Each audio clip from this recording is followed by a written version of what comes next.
আসসালামু আলাইকুম বন্ধুরা, আপনারা সবাই কেমন আছেন? আশা করি ভালো আছেন। তো আপনাদের জন্য নিয়ে আসছি একটা বাথরুম ফিটিংয়ের কাজ। বাথরুমটা অবশ্য ছোট, লম্বায় হবে 5 ফিট, পাশে 3.5 ফিট।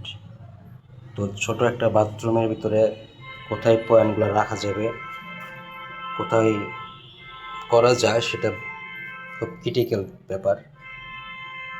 দেখা যাচ্ছে এক সাইডে রাখতে গেলে আর সাইডে সমস্যা হয়ে যায়, খুব চিন্তা ভাবনা করে পয়েন্টগুলো রাখতে হয়।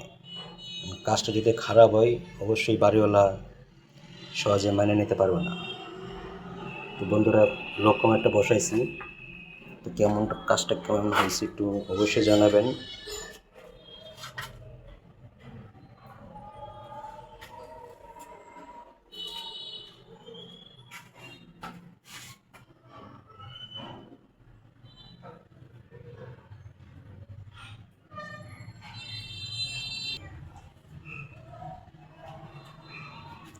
এটা ছোট, এটা অবশ্য হাই কমান্ড বসবে।